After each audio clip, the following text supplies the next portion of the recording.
Deutsche Bank, one of Donald Trump's favorite banks, in fact, for quite a while, one of the only banks on the planet willing to actually lend him money, has come out this week and said, you know what?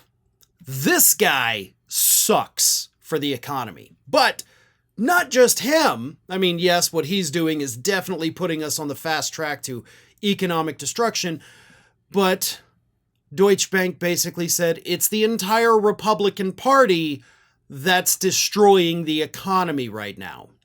Here is what Jim Reed, who is Deutsche Bank's global head of macro research and thematic strategy, said in a memo that was originally obtained by Fortune this week. Yesterday, talking about the day that the U.S. credit rating was, of course, downgraded for the first time in a century, yesterday felt like we were somewhere along the line of death by 1,000 cuts with regards to the U.S. fiscal situation. Hard to know where in that 1,000 we are, but probably much nearer 1,000 than at 0, even as yesterday saw an initial sell-off reverse as the session went on. At the end of the day, the loss of the final U.S. AAA rating late on Friday night doesn't change anything much immediately, but it keeps the drip, drip, drip of poor fiscal news building up against the debt sustainability dam in the background.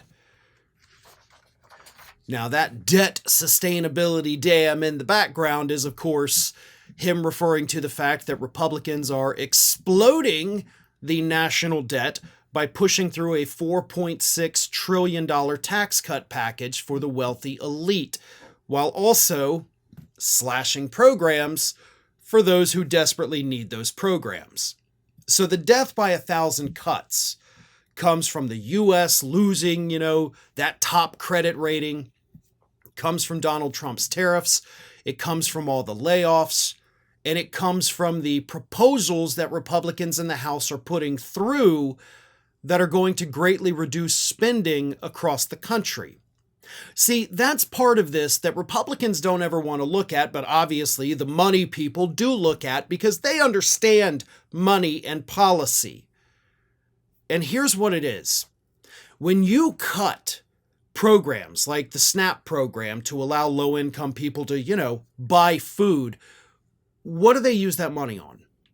They can only use it on one thing, right? The EBT cards are not taken everywhere. You can't go buy baseball cards with it.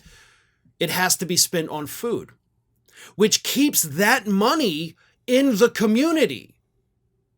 It provides income for grocery stores, for gas stations, any place that accepts EBT. That is money for them. So they get to continue operating. When you cut those programs, these local businesses and even, the chains in the area, grocery store chains, gas station chains, whatever it is, they lose money.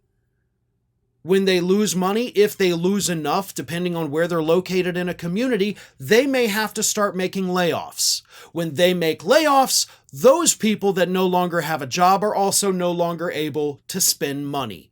So wherever they were spending their money, those places now lose income, and the ripple effects continue. That is the death by 1,000 cuts. And Republicans don't ever want the voters to think about that fact. They just want you to think that there is some lazy poor person out there who would rather be getting paid $213 a month in food stamps than $4,000 a month working a job. That's what they want you to believe, and that is not true. You go out there and you find me a person that says, I would rather get $200 free a month and no other income, only $213 to live off of for a month, or I can go work a part-time job, make $2,000, $3,000, $4,000 a month, working 25 to 30 hours a week. I don't think anybody's going to take the $213 deal. But Republicans want you to think that everybody on SNAP or everybody on Medicaid is taking that sweet deal so they can sit around, kick back, and watch their stories all day. It's not true. But that is how they sell these cuts. And these cuts have real-world implications beyond the people who receive the benefits. The communities, the cities, the states all pay the price as well. That's what Republicans don't want you to think about, but that is what these bankers, these economists are telling you right now. You have to think about the bigger picture, because that bigger picture is crumbling because of Republican policies. Thanks for watching today, everybody. And don't forget, if you're not already, please do subscribe to this channel. We have fresh content going up every single day, and I would really hate for you to miss out on that. And speaking of missing out, if you're not following me across all other social media outlets, then get on it. You can follow the links in the description of this video.